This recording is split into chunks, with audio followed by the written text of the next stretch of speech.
இப்படி ஒரு பக்கம் இருக்கிற இன்னொரு ஒரு விமர்சனம் வச்சாரு. எனக்கு எதிரிகள் யாருமே இல்ல.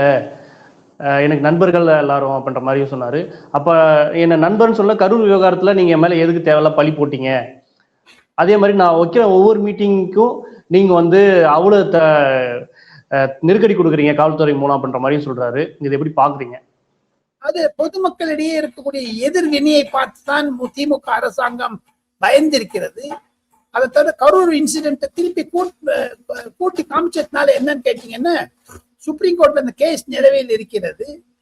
திமுகவை பற்றி வேண்டுமென்றே பாஜகவுடன் திமுக இருக்கிறது என்று விஜய் இருக்கிறார் என்றெல்லாம் திமுக சொல்வதற்கான ஒரு எதிர்வினையைத்தான் சொல்லியிருக்கிறார்.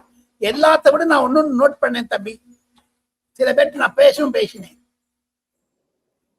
கடந்த 6 மீட்டிங்களை விட இந்த வாட்டி வேலூர்ல வெல் ஆர்கனைஸ்ட் திமுகவினுடைய பிடியிலிருந்து தமிழக போலீசார் அந்த ஒரு திட்டவட்டமான ஒரு ஆணைகளுக்கெல்லாம் எதிர்போகிறார்கள். இன்னைக்கு போலீஸ் அரேஞ்ச்மெண்ட்ஸ் வேலூர்ல பெஸ்டா இருந்தது, கூட்டம் கிரௌடு நல்லா இருந்தது. ஆனா அவர் சொல்லிட்டாரு, தேர்தலுக்கு அப்புறம் கிராமம் வருவேன்னு சொல்லியிருக்காரு பாருங்க. அது ஒரு டேர்னிங் பாயிண்ட். காரணம் என்னன்னு, எனக்கு போலீஸ் இப்ப என்ன கட்டி போட்டிருக்காங்க 4 பக்கமும், வெளில வர முடியல. எங்க அரசாங்கம் வந்திருந்தா அவங்ககிட்ட வரங்கிறாரு. அது ஒரு பிச்சுன்னு வரப்போறாரு பாருங்க. அதுதான் காரணம். இன்னைக்கு பொதுமக்களுடைய கான்சென்ட்ரேட் பண்ணி 3 பேசியிருக்காங்க. அது ஒரு எமோஷனல் ஸ்பீச்சா தான் நான் பாக்குறேன் தம்பி.